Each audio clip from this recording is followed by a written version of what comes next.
le loup, la chèvre et le chevreau. La bique, allant remplir sa traînante mamelle et paître l'herbe nouvelle, ferma sa porte au loquet, non sans dire à son biquet: Gardez-vous sur votre vie d'ouvrir, que l'on ne vous dit pour enseigne, et mot du guet, foin du loup et de sa race. Comme elle disait ces mots, le loup de fortune passe. Il les recueille à propos et les garde en sa mémoire. La bique, comme on peut croire, n'avait pas vu le glouton.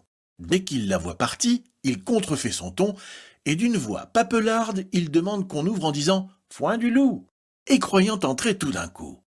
Le biquet soupçonneux par la fente regarde. « Montrez-moi patte blanche, ou je n'ouvrirai point !» s'écria-t-il d'abord. Patte blanche est un point chez les loups, comme on sait, rarement en usage. Celui-ci, fort surpris d'entendre ce langage, comme il était venu, s'en retourna chez soi. Où serait le biquet s'il eût ajouté foi au mot du guet que de fortune notre loup avait entendu? Deux sûretés valent mieux qu'une, et le trop en cela ne fut jamais perdu.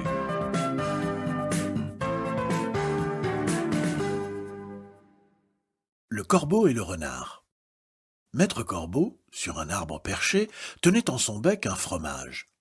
Maître Renard, par l'odeur alléchée, lui tint à peu près ce langage. « Hé, bonjour, monsieur du Corbeau.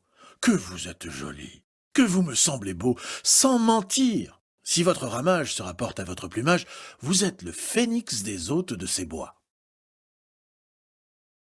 À ces mots, le corbeau ne se sent pas de joie, et pour montrer sa belle voix, il ouvre un large bec, laisse tomber sa proie. Le renard s'en saisit et dit « Mon bon monsieur, apprenez que tout flatteur vit aux dépens de celui qui l'écoute. Cette leçon vaut bien un fromage, sans doute. » Le corbeau, honteux et confus, jura, mais un peu tard, qu'on ne l'y prendrait plus.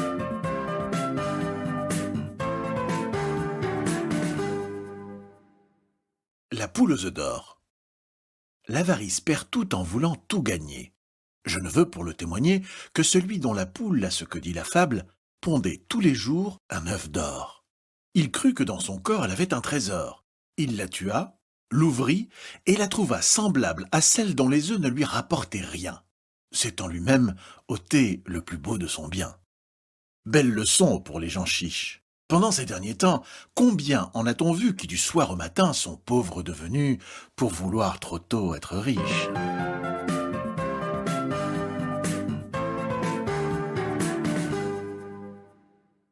La belette entrait dans un grenier. Damoiselle Belette, au corps long et floué, entra dans un grenier par un trou fort étroit. Elle sortait de maladie. Là, vivant à discrétion, la galante fit cher lit, mangea, rongea, Dieu sait la vie et le lard qui périt en cette occasion. La voilà pour conclusion, grasse, m'afflue et rebondit. Au bout de la semaine, ayant dîné son soûl, elle entend quelque bruit, veut sortir par le trou, ne peut plus repasser et croit s'être méprise.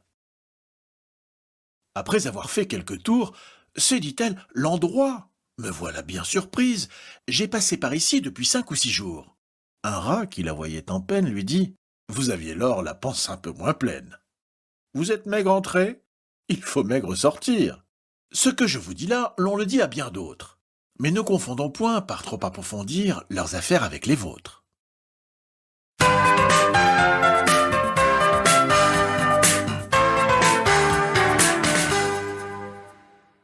Le loup et le chien.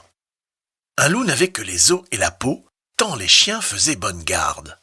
Ce loup rencontre un dogue aussi puissant que beau, gras, poli, qui s'était fourvoyé par mégarde. L'attaquer, le mettre en quartier, sire loup lui fait volontiers, mais il fallait livrer bataille et le matin était de taille à se défendre hardiment. Le loup donc l'aborde humblement, entre en propos et lui fait compliment sur son embonpoint qu'il admire. « Il ne tiendra qu'à vous, beau sire, d'être aussi gras que moi, lui repartit le chien. Quittez les bois, vous ferez bien. Vos pareils y sont misérables, cancres, hères et pauvres diables dont la condition est de mourir de faim. Car quoi? Rien d'assuré, point de franche lipée, tout à la pointe de l'épée. Suivez-moi, vous aurez un bien meilleur destin. » Le loup reprit. « Que me faudra-t-il faire? »« Presque rien, dit le chien. Donner la chasse aux gens portant bâton, des mendiants, flatter ceux du logis, à son maître complaire, moyennant quoi votre salaire sera force relief de toutes les façons. Os de poulet, os de pigeon, sans parler de maintes caresses. Le loup déjà se forge une félicité qui le fait pleurer de tendresse. Chemin faisant, il vit le col du chien pelé. « Qu'est-ce là ?» lui dit-il. « Rien. »« Quoi rien ? Peu de choses. Mais encore, le collier dont je suis attaché, de ce que vous voyez, est peut-être la cause. »« Attaché ?» dit le loup. « Vous ne courez donc pas où vous voulez ?»« Pas toujours, mais qu'importe.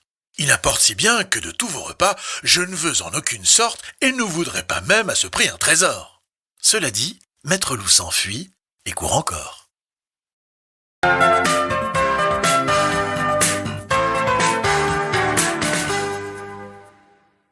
La grenouille qui veut se faire aussi grosse que le bœuf.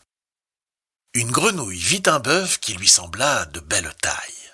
Elle, qui n'était pas grosse en tout comme un œuf, envieuse, s'étend et s'enfle et se travaille pour égaler l'animal en grosseur, disant « Regardez bien, ma sœur, est-ce assez ? Dites-moi, n'y suis-je point encore ?»« Nenni. »« M'y voici donc !»« Point du tout. »« M'y voilà !»« Vous n'en approchez point. » La chétive pécore s'enfla si bien qu'elle creva.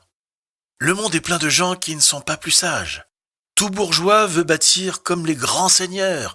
Tout petit prince a des ambassadeurs. Tout marquis veut avoir des pages.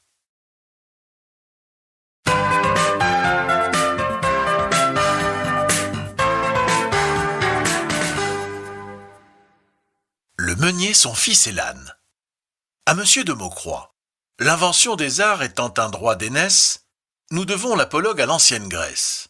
Mais ce champ ne se peut tellement moissonner que les derniers venus n'y trouvent à glaner. La Feinte est un pays plein de terres désertes. Tous les jours, nos auteurs y font des découvertes. Je t'en veux dire un trait assez bien inventé. Autrefois, à Racan, Malherbe l'a conté.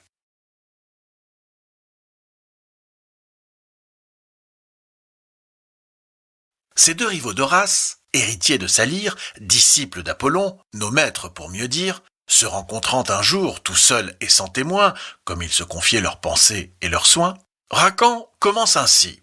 Dites-moi, je vous prie, vous qui devez savoir les choses de la vie, qui par tous ces degrés avez déjà passé et que rien ne doit fuir en cet âge avancé, à quoi me résoudrais-je ? Il est temps que j'y pense. Vous connaissez mon bien, mon talent, ma naissance. Dois-je dans la province établir mon séjour, prendre emploi dans l'armée ou bien charge à la cour ? Tout au monde est mêlé d'amertume et de charme. La guerre a ses douceurs, l'hymen a ses alarmes. Si je suivais mon goût, je saurais où buter. Mais j'ai les miens, la cour, le peuple à contenter. Malherbe là-dessus, contenter tout le monde. Écoutez ce récit avant que je réponde. J'ai lu dans quelque endroit qu'un meunier et son fils, l'un vieillard, l'autre enfant, non pas des plus petits, mais garçons de 15 ans, si j'ai bonne mémoire, allaient vendre leur âne un certain jour de foire. Afin qu'il fût plus frais et de meilleur débit, on lui lia les pieds, on vous le suspendit, puis cet homme et son fils le portent comme un lustre. Pauvres gens idiots, couple ignorant et rustre. Le premier qui les vit de rire s'éclata. Quelle farce, dit-il, vont jouer ces gens-là ? Le plus âne des trois n'est pas celui qu'on pense. Le meunier, à ces mots, connaît son ignorance. Il met sur pied sa bête et la fait détaler. L'âne, qui goûtait fort l'autre façon d'aller, se plaint en son patois. Le meunier n'en a cure. Il fait monter son fils, il suit, et d'aventure passent 3 bons marchands. Cet objet leur déplut. Le plus vieux au garçon s'écria tant qu'il put. « Oh là, oh ! Descendez que l'on ne vous le dise, jeune homme qui menait la quai à barbe grise. » C'était à vous de suivre, au vieillard de monter. « Messieurs, dit le meunier, il vous faut contenter. » L'enfant met pied à terre, et puis le vieillard monte. Quand 3 filles passant, l'une dit « C'est grande honte qu'il faille voir ainsi clocher ce jeune fils, tandis que ce nigaud, comme un évêque assis, fait le veau sur son âne et pense être bien sage. »« Il n'est, dit le meunier, plus de veau à mon âge. Passez votre chemin, la fille, et m'en croyez. » Après main colibée, coup sur coup renvoyé, l'homme crut avoir tort et mit son fils en croupe. Au bout de 30 pas, une 3e troupe trouve encore à gloser. L'un dit « Ces gens sont fous, le baudet n'en peut plus, il mourra sous leurs coups. Eh quoi, charger ainsi cette pauvre bourrique? N'ont-ils point de pitié de leur vieux domestique? Sans doute qu'à la foire, ils vont vendre sa peau. Parbieu, dit le meunier, est bien fou du cerveau qui prétend contenter tout le monde et son père. Essayons toutefois si par quelque manière nous en viendrons à bout. Ils descendent tous deux. L'âne, se prélassant, marche seul devant eux. Un quidam les rencontre et dit « Est-ce la mode que Baudet aille à l'aise? Et meunier s'incommode? Qui de l'âne ou du maître est fait pour se lasser? Je conseille à ces gens de le faire enchasser. Ils usent leurs souliers et conservent leur âne. » Nicolas au rebours, car quand il va voir Jeanne, il monte sur sa bête et la chanson le dit. Beau trio de Baudet. Le meunier repartit. Je suis âne, il est vrai, j'en conviens, je l'avoue. Mais que dorénavant on me blâme, on me loue, qu'on dise quelque chose ou qu'on ne dise rien. J'en veux faire à ma tête. Il le fit et fit bien. Quant à vous, suivez Mars, ou l'amour, ou le prince. Allez, venez, courez, demeurez en province, prenez femme, abbaye, emploi, gouvernement. Les gens en parleront, n'en doutez nullement.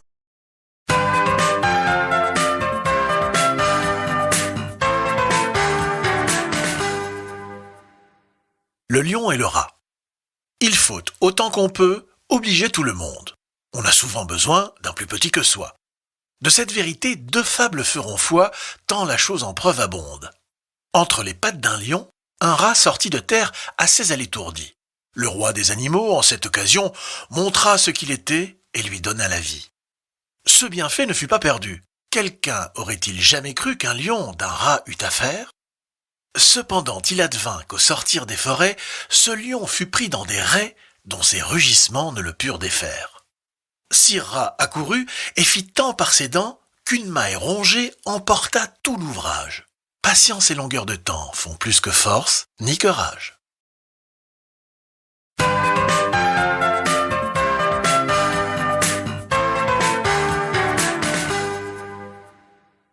Le héron. Un jour, sur ses longs pieds, allait je ne sais où le héron au long bec emmanché d'un long cou. Il côtoyait une rivière. L'onde était transparente ainsi qu'au plus beau jour.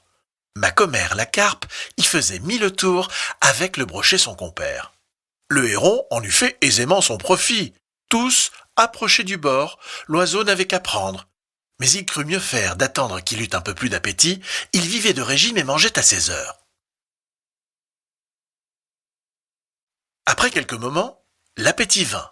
L'oiseau s'approchant du bord vit sur l'eau des tanches qui sortaient du fond de ses demeures. Le mets ne lui plut pas. Il s'attendait à mieux et montrait un goût dédaigneux comme le rat du bon Horace. « Moi, des tanches, dit-il, moi, héron, que je fasse une si pauvre chair? Et pour qui me prend-on » La tanche rebutée, il trouva du goujon. « Du goujon? C'est bien là le dîner d'un héron. J'ouvrirai pour si peu le bec, au Dieu ne plaise. » Il l'ouvrit pour bien moins. Tout alla de façon qu'il ne vit plus aucun poisson. La faim le prit, il fut tout heureux et tout aise de rencontrer un limaçon. Ne soyons pas si difficiles.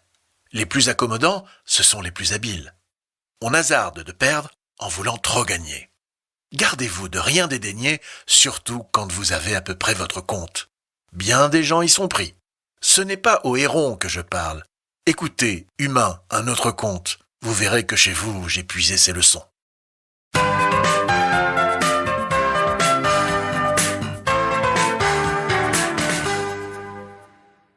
L'ours et les 2 compagnons. 2 compagnons pressés d'argent, à leurs voisins fourreurs, vendirent la peau d'un ours encore vivant, mais qu'ils tueraient bientôt, du moins, à ce qu'ils dirent. C'était le roi des ours au compte de ses gens. Le marchand, à sa peau, devait faire fortune. Elle garantirait des froids les plus cuisants, on en pourrait fourrer plutôt 2 robes qu'une. D'un de nos prisait moins ses moutons que leur ours. Leur, à leur compte, et non à celui de la bête. S'offrant de la livrer au plus tard dans 2 jours, ils conviennent de prix et se mettent en quête, trouvent l'ours qui s'avance et vient vers eux au trot. Voilà mes gens frappés comme d'un coup de foudre. Le marché ne tint pas, il fallut le résoudre. D'intérêt contre l'ours, on n'en dit pas un mot. L'un des 2 compagnons grimpe au faîte d'un arbre, l'autre, plus froid que n'est un marbre, se couche sur le nez, fait le mort, tient son vent, ayant quelque part ouï dire que l'ours s'acharne peu souvent sur un corps qui ne vit, ne meut, ni ne respire. Seigneur Ours, comme un sot, donna dans ce panneau. Il voit ce corps gisant, le croit privé de vie, et de peur, de supercherie, le tourne, le retourne, approche son museau, flaire au passage de la laine. C'est, dit-il, un cadavre, ôtons-nous car il sent. À ces mots, l'ours s'en va dans la forêt prochaine. L'un de nos deux marchands de son arbre descend, court à son compagnon, lui dit que c'est merveille qu'il n'ait eu seulement que la peur pour tout mal. Eh bien, ajouta-t-il, la peau de l'animal. Mais que t'a-t-il dit à l'oreille, car il s'approchait de bien près, te retournant avec sa serre. Il m'a dit qu'il ne faut jamais vendre la peau de l'ours qu'on ne l'ait mis par terre.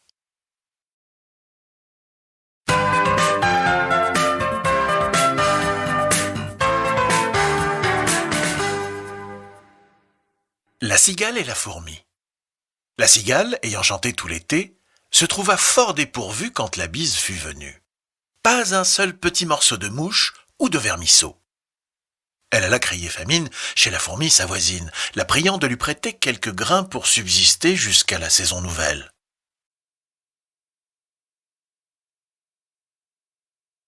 « Je vous paierai, lui dit-elle, avant loup, foi d'animal, intérêt et principal. » La fourmi n'est pas prêteuse. C'est là son moindre défaut. « Que faisiez-vous au temps chaud, dit-elle à cette emprunteuse. Nuit et jour, à tout venant, je chantais, ne vous déplaise. » Vous chantiez, j'en suis fort aise. Eh bien, dansez maintenant.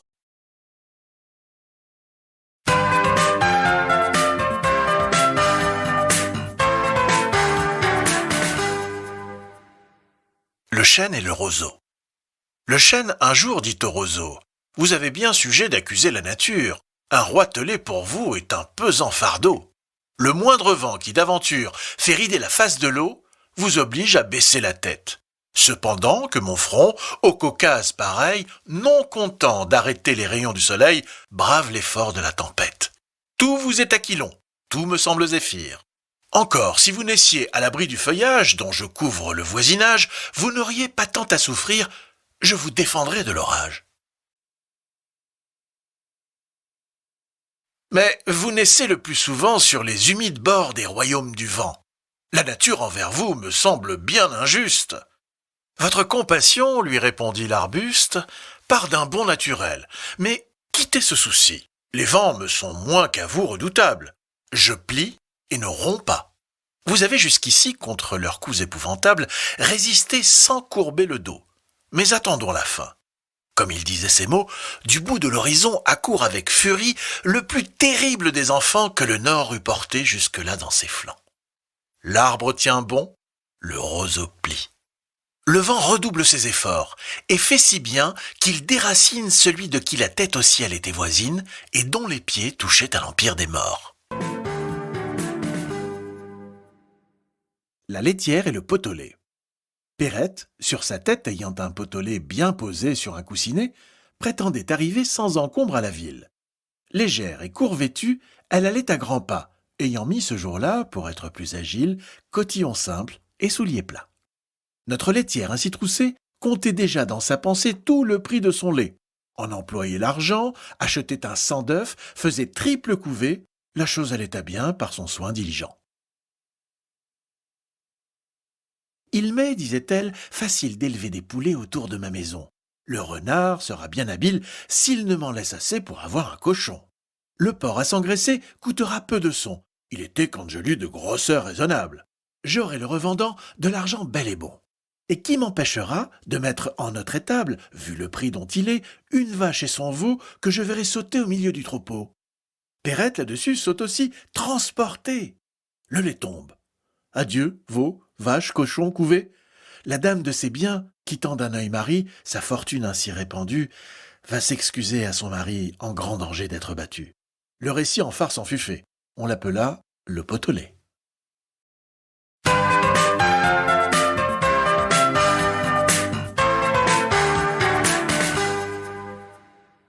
Le loup et l'agneau. La raison du plus fort est toujours la meilleure. Nous l'allons montrer tout à l'heure. Un agneau se désaltérait dans le courant d'une onde pure. Un loup survient à jeun, qui cherchait aventure et que la faim en ces lieux a tiré. « Qui te rend si hardi de troubler mon breuvage ?» dit cet animal plein de rage. « Tu seras châtié de ta témérité. »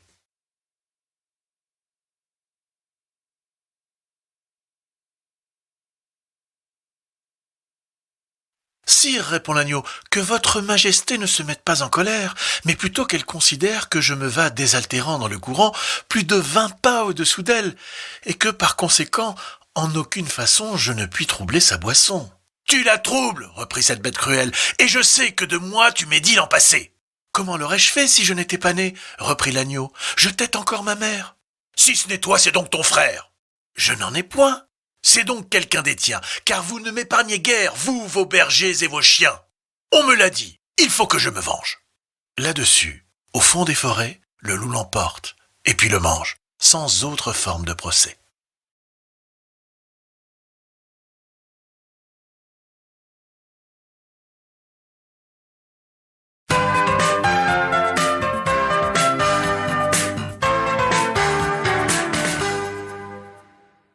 Le renard et la cigogne. Compère le renard se mit un jour en frais et retint à dîner commère la cigogne. Le régal fut petit et sans beaucoup d'apprêt. Le galant, pour toute besogne, avait un brouet clair. Il vivait chichement. Ce brouet fut par lui servi sur une assiette. La cigogne au long bec n'en put attraper miette, et le drôle eut la paix le tout en un moment. Pour se venger de cette tromperie, à quelque temps de là, la cigogne le prit. Volontiers, lui dit-il, car avec mes amis je ne fais point cérémonie. À l'heure dite, il courut au logis de la cigogne son hôtesse, loua très fort sa politesse, trouva le dîner cuit à point. Bon appétit surtout, renard n'en manque point. Il se réjouissait à l'odeur de la viande, mise en menus morceaux et qu'il croyait friande. On servit, pour l'embarrasser, en un vase à long col et d'étroite embouchure. Le bec de la cigogne y pouvait bien passer, mais le museau du cire était d'autre mesure. Il lui fallut à jeun retourner au logis, honteux comme un renard qu'une poule aurait pris, serrant la queue et portant bas l'oreille. Trompeur, c'est pour vous que j'écris. Attendez-vous à l'appareil.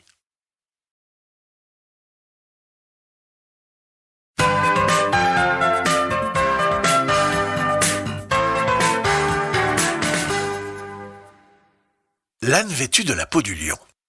De la peau du lion, l'âne s'étant vêtu, était craint partout à la ronde, et bien qu'animal sans vertu, il faisait trembler tout le monde. Un petit bout d'oreille échappé par malheur découvrit la fourbe et l'erreur. Martin fit alors son office. Ceux qui ne savaient pas la ruse et la malice s'étonnaient de voir que Martin chassa les lions au moulin. Force gens font du bruit en France par qui cet apologue est rendu familier. Un équipage cavalier fait les 3/4 de leur vaillance.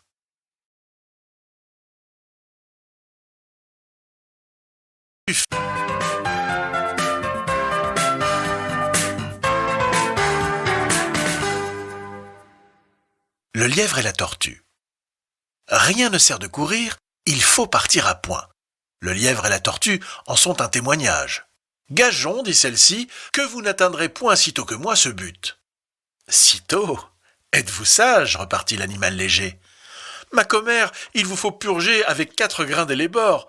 Sage ou non, je parie encore. Ainsi fut fait, et de tous deux, on mit près du but les enjeux. Savoir quoi, ce n'est pas l'affaire, ni de quel juge l'on convainc. Notre lièvre n'avait que 4 pas à faire. J'entends de ceux qu'il fait lorsque, près d'être atteint, il s'éloigne des chiens, les renvoie aux calendes et leur fait arpenter les landes.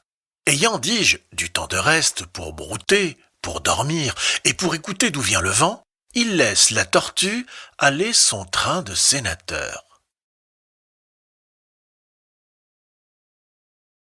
Elle part, elle s'évertue, elle se hâte avec lenteur. Lui, cependant, méprise une telle victoire, tient la gageure à peu de gloire, croit qu'il y va de son honneur de partir tard, il broute, il se repose, il s'amuse à toute autre chose qu'à la gageure. À la fin, quand il vit que l'autre touchait presque au bout de la carrière, il partit comme un trait. Mais les élans qu'il fit furent vains. La tortue arriva la première.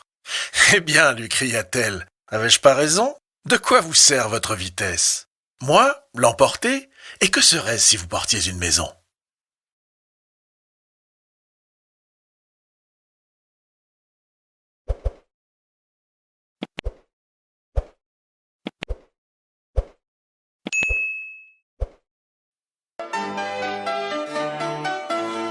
Le magicien d'Oz, d'après un conte de Frank Baum.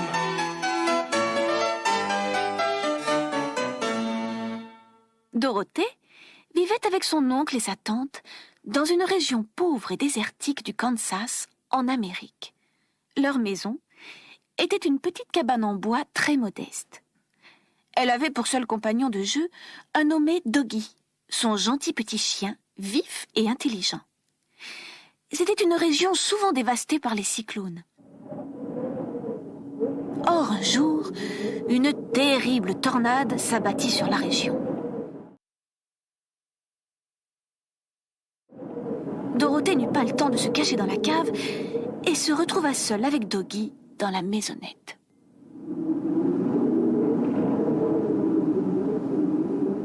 Arrachée par le vent furieux, celle-ci, bien que ballottée en tous sens, resta miraculeusement intacte.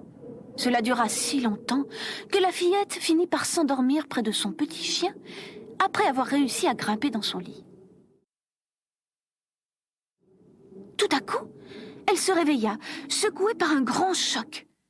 Elle écouta. Plus de bruit, plus de vent. Elle ouvrit alors la porte et s'aventura dehors.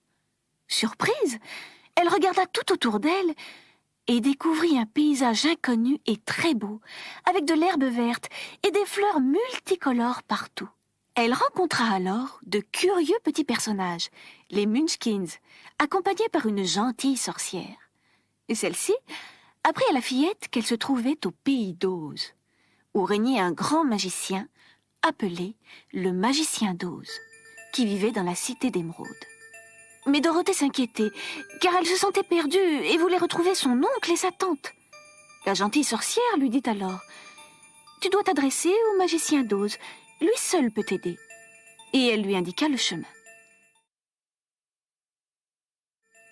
La fillette, accompagnée de son petit chien, se mit en route avec la bénédiction de la gentille sorcière qui venait de lui offrir une paire de souliers d'argent magiques et un baiser qui la protégerait. Chemin faisant, elle rencontra l'épouvantail. Lui aussi voulait voir le magicien d'Oz, afin de lui demander d'obtenir un peu de cervelle dans sa tête de paille. Puis, elle rencontra le bûcheron en fer blanc, qui, lui, désirait voir le magicien afin qu'il ajoute un cœur à son corps métallique. Tous quatre rencontrèrent le lion poltron. Lui souhaitait devenir courageux, car il était très peureux, ce qui était un comble pour un lion. Dorothée fit alors une longue route, accompagnée de son petit chien Doggy, de l'épouvantail, du bûcheron en fer blanc et du lion poltron. Après maintes péripéties, ils arrivèrent à la cité d'Émeraude. Celle-ci resplendissait de 1000 feux d'un vert magnifique. Ce fut le gardien des portes qui leur ouvrit. Il leur donna à chacun une paire de lunettes pour qu'ils ne soient pas aveuglés par l'éclat éblouissant de la splendide cité. Mais avant de les présenter au tout-puissant magicien d'Oz, il leur expliqua que ce dernier pouvait leur apparaître sous n'importe quelle forme.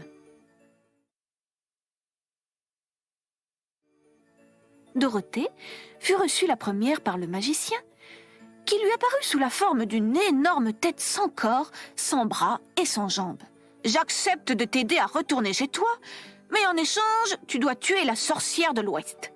Pas celle que tu as rencontrée et qui est la gentille sorcière du Nord, mais l'autre, la méchante sorcière. » Le magicien resta imperturbable devant les pleurs de Dorothée, qui se demandait bien comment une gentille petite fille pourrait faire une telle chose.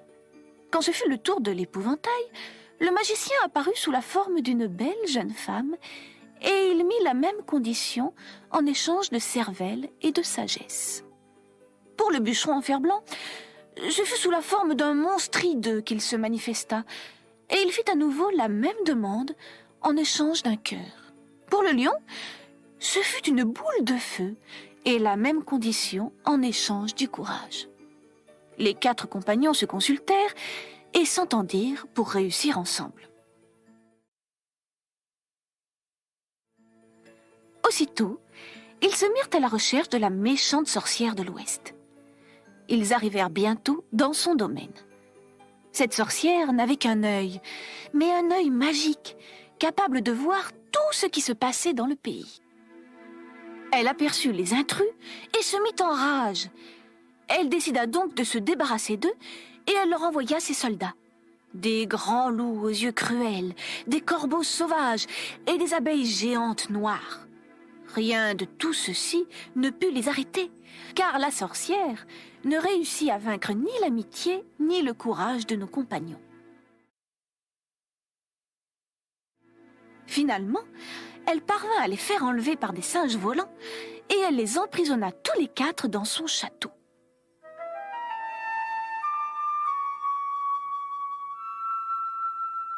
Un jour, que Dorothée prenait son bain, la méchante femme tenta de lui dérober un des souliers d'argent que lui avait donné la gentille sorcière du Nord. « Rendez-moi mon soulier !»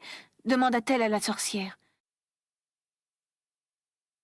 « Je conserve cette chaussure !» rétorqua l'autre. « Maintenant, elle est à moi !»« Vous êtes méchante !» cria Dorothée. « Ce soulier ne vous appartient pas !»« Je m'en moque, je le garde !» gloussa la vieille sorcière. « Et bientôt je te prendrai l'autre !» dit-elle méchamment. Dorothée, en colère, lui envoya à la figure un baquet plein d'eau qui se trouvait à portée de sa main. La sorcière fut totalement trempée.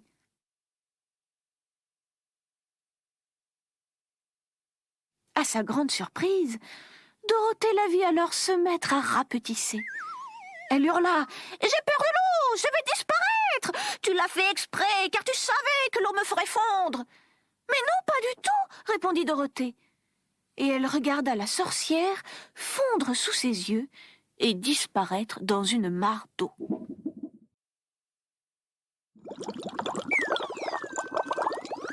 Ce fut alors une grande joie et une délivrance dans toute la région, car cette méchante sorcière de l'Ouest oppressait toute la population de ce domaine du pays d'Oz. Nos 4 compagnons purent alors retourner auprès du magicien d'Oz, qui, avec bonne grâce et reconnaissance, leur accorda ce qu'ils demandaient. Le vœu de Dorothée fut exaucé, elle put retourner chez elle, au Kansas, avec Doggy, dans la nouvelle ferme de son oncle.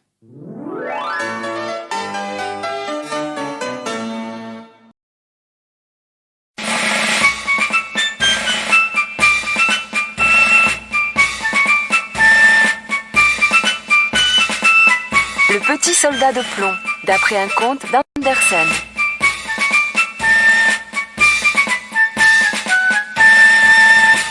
Il était une fois 25 soldats de plomb, tous frères, car tous nés d'une vieille cuillère de plomb. Ils se tenaient l'arme au bras, la tête droite, et leur uniforme était rouge et bleu. La première chose qu'ils entendirent, lorsqu'on ôta le couvercle de leur boîte, fut « Des soldats de plomb !» crié par un petit garçon qui les avait reçus pour son anniversaire. Il les alignait maintenant sur la table. Chaque soldat ressemblait aux autres. Un seul était différent, il n'avait qu'une jambe. Mais il se tenait aussi ferme sur cette jambe que les autres sur 2.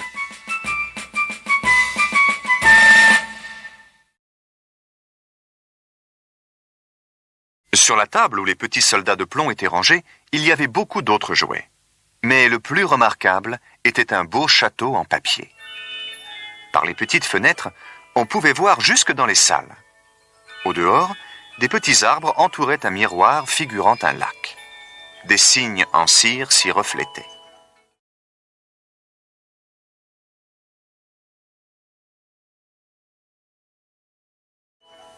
Tout cela était ravissant, mais ce qu'il y avait de plus charmant encore, c'était une petite demoiselle qui se trouvait devant la porte du château. Elle aussi était en papier. Elle portait un jupon de tulle et, en guise d'écharpe, un mince ruban bleu, au milieu duquel étincelait une paillette aussi grande que son visage. La demoiselle étirait ses bras en l'air, parce qu'elle était danseuse, et elle levait une de ses jambes si haut que le petit soldat de plomb ne put l'apercevoir. Il crut que la demoiselle n'avait qu'une jambe, comme lui. Ce serait une femme idéale pour moi, songea-t-il. Mais comme elle est distinguée, elle habite un château, et moi seulement une boîte dans laquelle nous sommes déjà 25. Malgré tout, il faut que j'essaie de faire sa connaissance.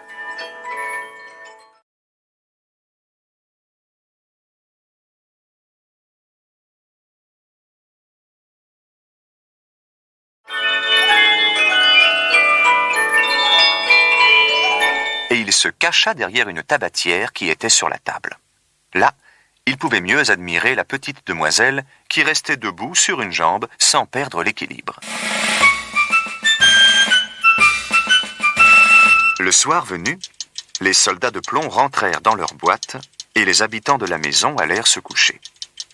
Notre petit soldat se dissimula derrière la tabatière.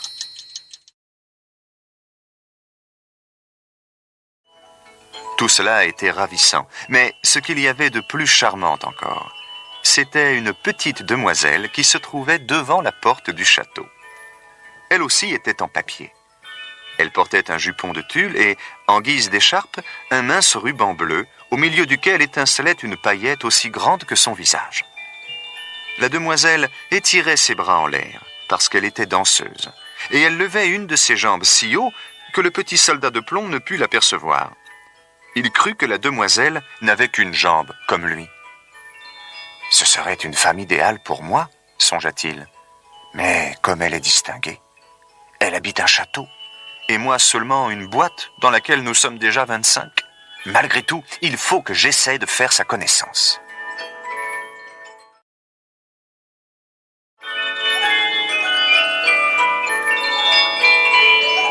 Et il se cacha derrière une tabatière qui était sur la table.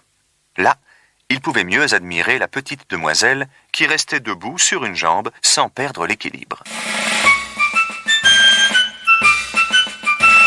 Le soir venu, les soldats de plomb rentrèrent dans leur boîte et les habitants de la maison allèrent se coucher. Notre petit soldat se dissimula derrière la tabatière. Quand minuit sonna, clac, le couvercle sauta. Un petit diable apparut. La tabatière était en réalité une boîte à surprise. « Soldat de plomb, dit le diabletin, arrête un peu de regarder la petite demoiselle et mets tes yeux dans ta poche. » Mais le soldat fit semblant de ne pas entendre. « Attends voir jusqu'à demain, reprit le diabletin. Et le lendemain, lorsque les enfants se levèrent, ils placèrent le soldat de plomb sur le rebord de la fenêtre. Mais tout à coup, la fenêtre s'ouvrit et il tomba du 3e étage, la tête la première sur le pavé. Il atterrit sur son shako, la jambe en l'air et la baïonnette fichée entre les pavés. La servante et le petit garçon descendirent le chercher, mais ils ne le retrouvèrent pas. La pluie commença à tomber. Ce fut bientôt un vrai déluge.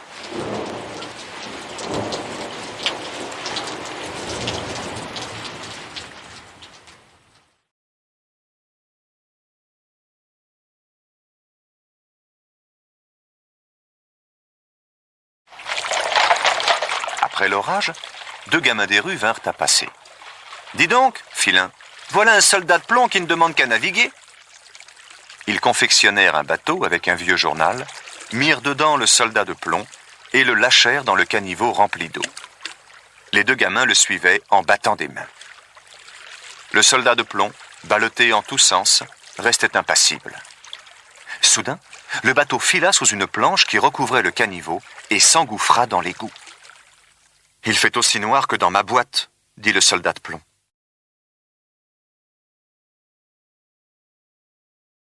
Où vais-je atterrir maintenant? Si seulement la petite demoiselle était avec moi.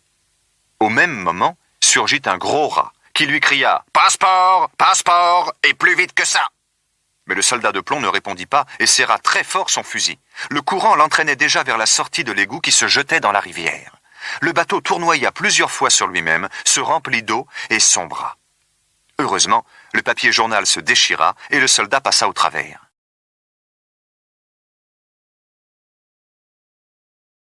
Et au même instant, il fut avalé par un gros poisson.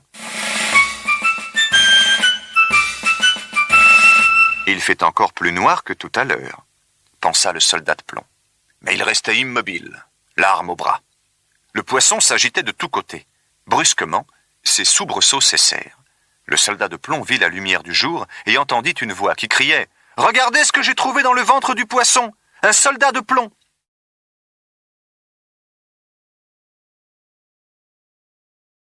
C'était la cuisinière qui avait acheté le poisson au marché et qui le préparait pour le déjeuner.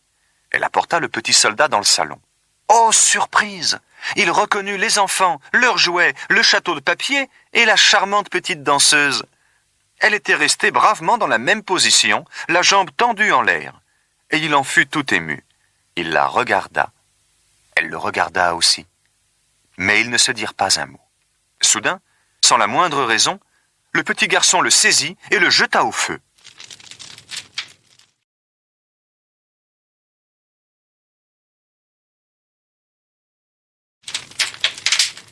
Le petit soldat de plomb fut envahi d'une chaleur horrible.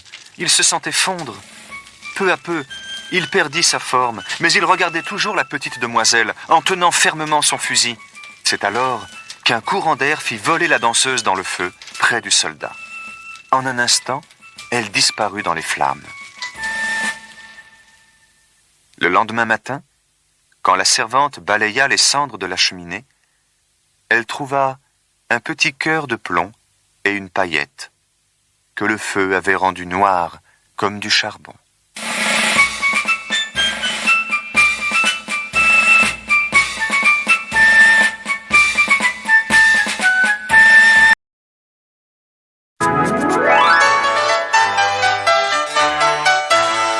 La bergère et le ramoneur, d'après un conte d'Andersen. Dans un salon se trouvait une très vieille armoire, au bois noirci par l'âge. Elle était toute sculptée du haut en bas de roses et de tulipes, et parmi elles sortaient des petites têtes de cerf ornées de grandes ramures. Au milieu de l'armoire, on voyait un drôle de petit bonhomme grimaçant. Il avait des pattes de bouc, des cornes au front et une longue barbe. Les enfants de la maison l'appelaient le grand général commandant en chef Pied de Bouc. Il regardait toujours vers la console placée sous la grande glace où se tenait une ravissante petite bergère de porcelaine.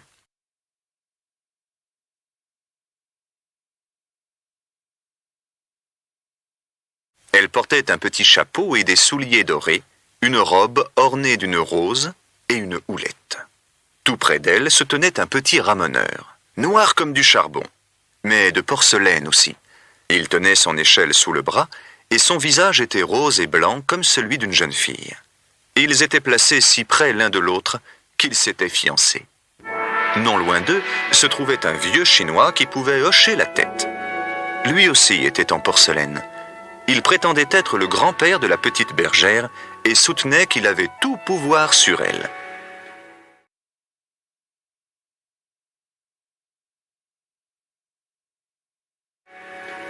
C'est pourquoi il avait répondu par un aimable hochement de tête lorsque le grand général commandant en chef Pied de Bouc lui avait demandé la main de la petite bergère. « Tu auras là un mari, dit le vieux Chinois à la bergère, et qui fera de toi une grande générale commandant en chef Pied de Bouc. Cette nuit, dès que la vieille armoire craquera, vous vous marierez, foi de Chinois. » Là-dessus, il hocha la tête et s'endormit.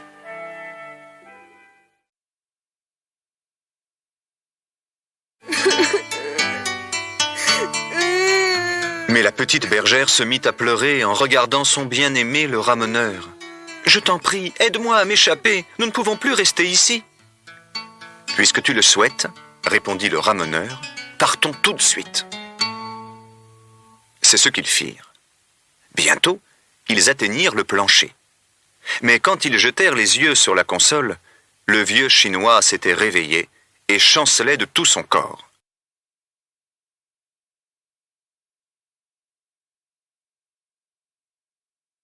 La petite bergère, terrorisée, dit « Comment faire pour lui échapper ?»« Le meilleur chemin, c'est encore la cheminée, » proposa le ramoneur. « As-tu le courage de te glisser avec moi dans le poêle et de passer par le tuyau ? Une fois dans la cheminée, nous monterons si haut qu'il ne pourra pas nous rattraper. Tout au bout, il y a un trou qui ouvre sur le vaste monde.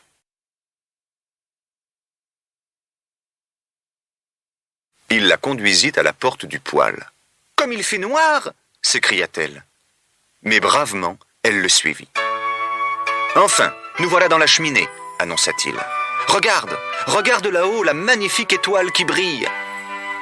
Il y avait en effet au ciel une étoile éclatante qui semblait leur montrer le chemin.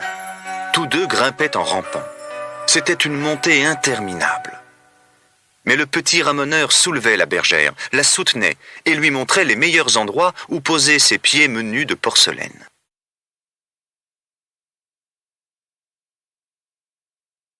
Ils arrivèrent ainsi jusqu'au rebord de la cheminée, où ils s'assirent pour se reposer un peu. Le ciel étoilé s'étendait au-dessus d'eux, et les toits de la ville à leurs pieds. Ils promenèrent leurs regards tout autour d'eux, loin sur le vaste monde. La petite bergère ne se l'était jamais imaginée ainsi.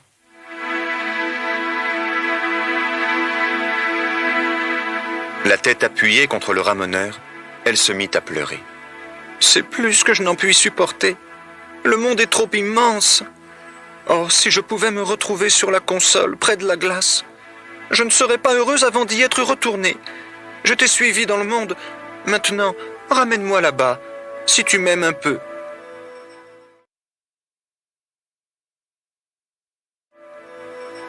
Le ramoneur essaya de la raisonner, mais elle sanglotait si fort qu'il fut bien obligé de lui céder. Et tous deux redescendirent d'abord par la cheminée, puis par le tuyau, et arrivèrent enfin au poêle. Là, ils firent le guet derrière la porte du poêle pour savoir ce qui se passait dans le salon. Comme ils n'entendaient aucun bruit, ils passèrent la tête. Hélas, le vieux Chinois gisait au milieu du parquet. Il était tombé de la console en voulant les poursuivre et s'était cassé en 3 morceaux. Le dos s'était détaché du corps et la tête avait roulé dans un coin. En revanche, le grand général commandant en chef Pied de Bouc se tenait toujours à la même place, l'air pensif. « C'est affreux, » dit la petite bergère. « Le vieux grand-père est en pièces et c'est de notre faute. »« Oh, on peut le réparer, » dit le ramoneur. « Mais ne te désole donc pas. Quand on lui aura recollé le dos et mis un bon crochet dans le cou, il sera aussi neuf qu'avant et il pourra nous dire encore bien des choses désagréables. »« Tu crois ?» dit-elle. Et ils remontèrent sur la console. « Nous voilà bien avancés, » dit le ramoneur. « Nous aurions pu nous épargner toute cette histoire, pourvu qu'on puisse recoller le vieux grand-père, » dit la bergère.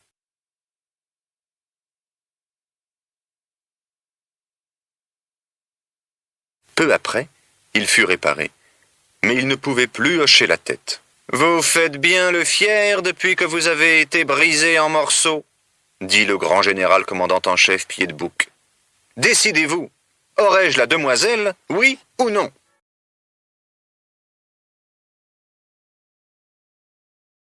Le ramoneur et la petite bergère jetèrent au vieux Chinois un regard attendrissant.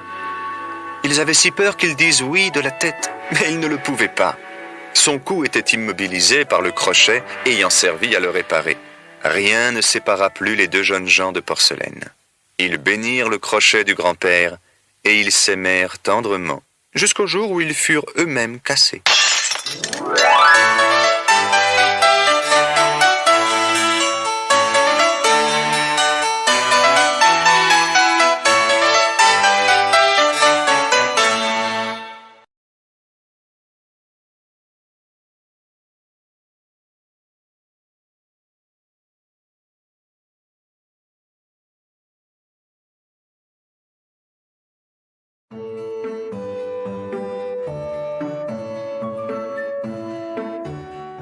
La petite fille aux allumettes, d'après un conte d'Andersen.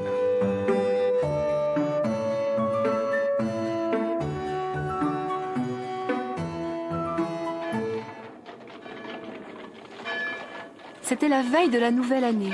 Le temps était terriblement froid ce soir-là. La nuit était très noire et il neigeait à gros flocons. Au milieu de cette obscurité, une petite fille marchait dans la rue, la tête et les pieds nus. En quittant sa pauvre maison, elle portait des pantoufles toutes usées et beaucoup trop grandes pour elle. Mais en traversant la rue et en se dépêchant pour se faufiler entre deux fiacres, elle les avait perdues. L'une avait disparu aussitôt sous les roues d'un cocher pressé. L'autre avait été emportée par un gamin qui voulait en faire un bateau. L'enfant trottinait avec ses pauvres pieds nus bleus de froid. Elle portait dans son vilain tablier une grande quantité d'allumettes et en tenait également un paquet à la main. La journée avait été très mauvaise. Personne ne lui avait acheté la moindre allumette.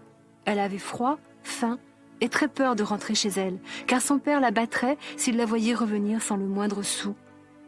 La neige continuait à tomber et les flocons faisaient comme des duvets de cygne sur ses jolis cheveux blonds et bouclés. Comme elle s'en moquait de ses cheveux, elle savait seulement que c'était la veille du jour de l'an et que tous les petits-enfants allaient se réunir avec leurs parents pour un grand repas de fête. Entre deux maisons, la petite fille s'assit de plus en plus transie et glacée. À quoi bon rentrer chez elle, où son père serait en colère, et où de toute façon il faisait presque aussi froid que dehors, tant le vent soufflait fort à travers les larges fentes des murs. L'enfant ne pouvait presque plus bouger ses doigts raidis par le froid. Elle se dit qu'une allumette, rien qu'une seule, la réchaufferait. Elle en fit craquer une. Il y eut un joyeux craquement et la flamme monta claire et chaude le long de sa main. La fillette eut brusquement l'impression d'être assise devant un bon grand poêle de cuivre. Déjà, elle étendait ses pieds pour les réchauffer aussi. Trop tard. Le poêle avec sa chaleur avait disparu et il ne restait plus qu'une allumette noircie au bout de ses doigts. L'enfant décida d'en frotter une deuxième, dont la flamme fut encore plus lumineuse et plus belle. La petite pouvait voir une pièce avec une table recouverte de jolies faïences. Une oie énorme et grasse, toute dorée, était posée dans un joli plat. Subitement, l'oie roula sous la table et disparut. Il n'y avait plus devant l'enfant que la rue grise et froide. C'était insupportable. La fillette voulait revoir ce poêle qui ronronnait si joyeusement, cette oie appétissante et qui sentait si bon. La petite marchande fit craquer une troisième allumette et se vit transportée immédiatement dans une jolie maison où se dressait tout scintillant un grand arbre de Noël avec ses guirlandes et ses boules de toutes les couleurs. Des fruits et des jouets étaient aussi accrochés aux branches. Des enfants qui couraient en chantant autour de l'arbre lui prirent la main et l'entraînèrent dans leur ronde. La fillette voulut courir aussi, mais de nouveau ce fut la nuit. Les étoiles commençaient à briller au-dessus de la rue sombre et déserte. Quelques rares passants, pressés d'aller retrouver leurs amis et leurs familles, marchaient à grandes enjambées, sans voir entre deux maisons l'enfant recroquevillé sur elle-même et qui regardait le ciel. Une étoile filante traça une longue raie flamboyante et la petite pensa que quelqu'un devait mourir. Sa vieille grand-mère, qui avait été la seule personne gentille avec elle, lui avait appris cela. Si une étoile tombe, c'est une âme qui va à Dieu. Une allumette fut encore frottée, et cette fois-ci la grand-mère apparut, comme autrefois, avec son air doux et gentil. « Grand-mère, reste là. Emmène-moi, ne me laisse pas seule.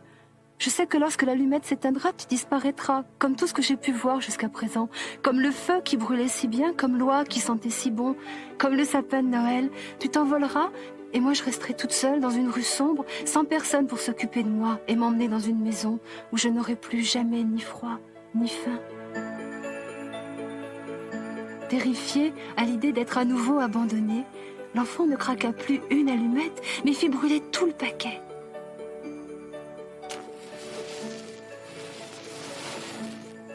Sa grand-mère reparut. Elle était belle, avec sa robe de velours noir qu'elle mettait seulement les jours de fête. La vieille dame souriait avec tendresse à sa petite fille qu'elle prit dans ses bras. Toutes les deux s'élevèrent vers le ciel dans la grande lumière du paquet d'allumettes et arrivèrent au paradis. Le jour de l'an se leva. Il faisait encore gris et sombre. Un piéton découvrit dans un coin une petite fille aux cheveux bouclés, pieds nus et sans vie. Partout autour d'elle, il y avait des bouts d'allumettes noircies. La pauvre petite a voulu se réchauffer, pensa l'homme, qui ne se douta pas que l'enfant avait quitté le monde dans une belle lumière, en tenant sa grand-mère par la main.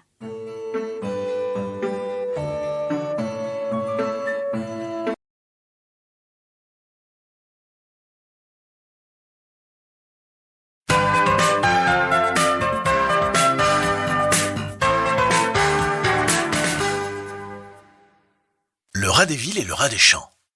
Autrefois, le rat de ville invita le rat des champs, d'une façon fort civile, à des reliefs d'ortolans. Sur un tapis de Turquie, le couvert se trouva mis. Je laisse à penser la vie que firent ces deux amis. Le régal fut fort honnête, rien ne manquait au festin, mais quelqu'un troubla la fête pendant qu'ils étaient en train.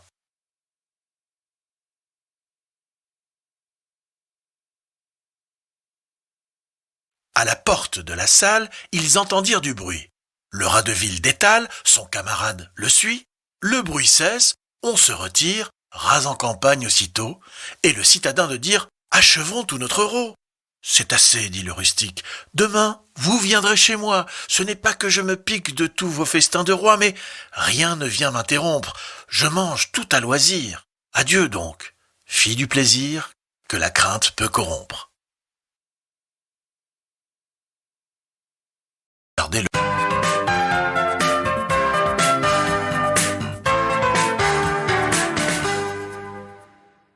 Le pot de terre et le pot de fer. Le pot de fer proposa au pot de terre un voyage. Celui-ci s'en excusa, disant qu'il ferait que sage de garder le coin du feu, car il lui fallait si peu que la moindre chose de son débris serait cause. Il n'en reviendrait morceau. Pour vous, dit-il, dont la peau est plus dure que la mienne, je ne vois rien qui vous tienne.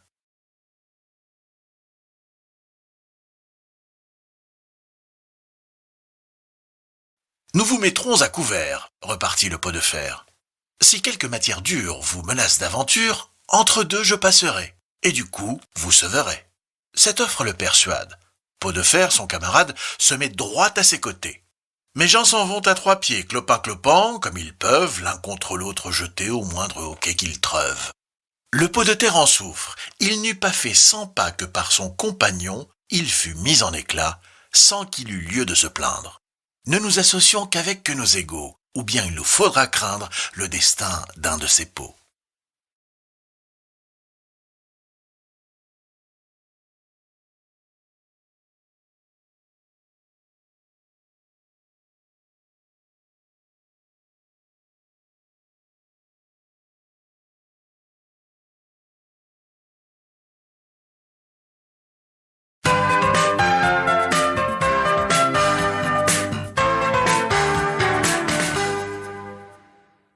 Le laboureur et ses enfants. Travaillez, prenez de la peine, c'est le fond qui manque le moins. Un riche laboureur, sentant sa mort prochaine, fit venir ses enfants, leur parla sans témoin. Gardez-vous, leur dit-il, de vendre l'héritage que nous ont laissé nos parents.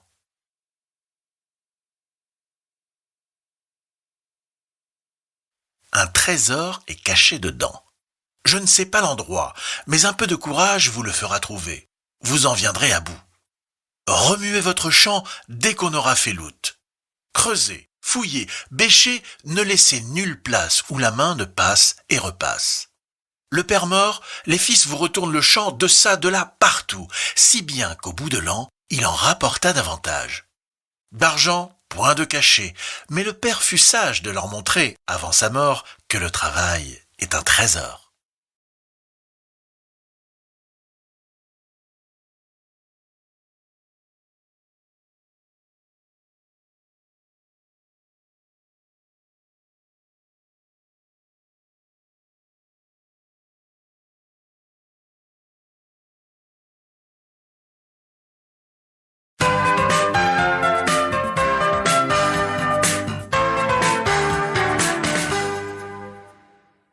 La montagne qui accouche. Une montagne en mal d'enfant jetait une clameur si haute que chacun, au bruit accourant, crut qu'elle accoucherait sans faute d'une cité plus grosse que Paris. Elle accoucha d'une souris. Quand je songe à cette fable, dont le récit est menteur et le sens est véritable, je me figure un auteur qui dit « Je chanterai la guerre que firent les titans au maître du tonnerre ». C'est promettre beaucoup, mais qu'en sort-il souvent? Du vent.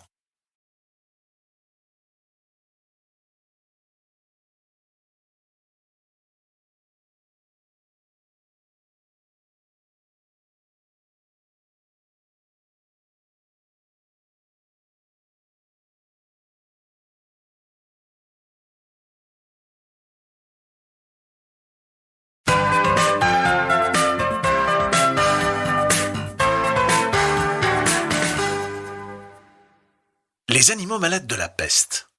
Un mal qui répand la terreur, mal que le ciel en sa fureur inventa pour punir les crimes de la terre, la peste, puisqu'il faut l'appeler par son nom, capable d'enrichir en un jour l'Achéron, faisait aux animaux la guerre. Ils ne mouraient pas tous, mais tous étaient frappés. On n'en voyait point d'occupés à chercher le soutien d'une mourante vie. Nul mets n'excitait leur envie. Ni loup ni renard n'épiaient la douce et l'innocente proie. Les tourterelles se fuyaient. Plus d'amour, partant plus de joie. Le lion tint conseil et dit « Mes chers amis, je crois que le ciel a permis pour nos péchés cette infortune. Que le plus coupable de nous se sacrifie au trait du céleste courroux, peut-être il obtiendra la guérison commune. L'histoire nous apprend qu'en de tels accidents, on fait de pareils dévouements. Ne nous flattons donc point, voyons sans indulgence l'état de notre conscience. Pour moi, satisfaisant mes appétits gloutons, j'ai dévoré force moutons. Que m'avait-il fait? Nulle offense. Même il m'est arrivé quelquefois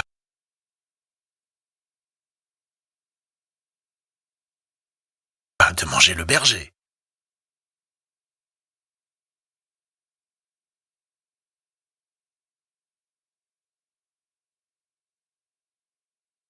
Je me dévouerai donc, s'il le faut, mais je pense qu'il est bon que chacun s'accuse ainsi que moi, car on doit souhaiter, selon toute justice, que le plus coupable périsse. Sire, dit le renard, vous êtes trop bon roi. Vos scrupules font voir trop de délicatesse. Eh bien, manger mouton, canaille, sotte espèce, est-ce un péché? Non, non, vous leur fîtes, Seigneur, en les croquant, beaucoup d'honneur. Et quant au berger, l'on peut dire qu'il était digne de tout mot, étant de ces gens-là qui sur les animaux se font un chimérique empire. Ainsi, dit le renard, est flatteur d'applaudir. On n'osa trop approfondir du tigre, ni de l'ours, ni des autres puissances les moins pardonnables offenses.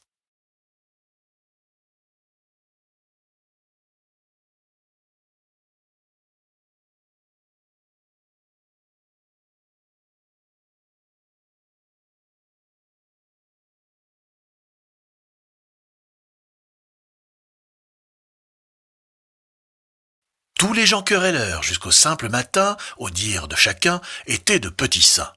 L'âne vint à son tour et dit « J'ai souvenance qu'en un pré de moines passants, la faim, l'occasion, l'herbe tendre, et je pense, quelque diable aussi me poussant, je tondis de ce pré la largeur de ma langue. Je n'en avais nul droit puisqu'il faut parler net. » À ces mots, on cria « Haro sur le baudet !» Un loup, quelque peu clair, prouva par sa harangue qu'il fallait dévouer ce maudit animal, ce pelé, ce galeux, d'où venait tout leur mal. Sa peccadille fut jugée un cas pendable. Manger l'herbe d'autrui, quel crime abominable! Rien que la mort n'était capable d'expier son forfait. On le lui fit bien voir. Selon que vous serez puissant ou misérable, les jugements de cour vous rendront blanc ou noir.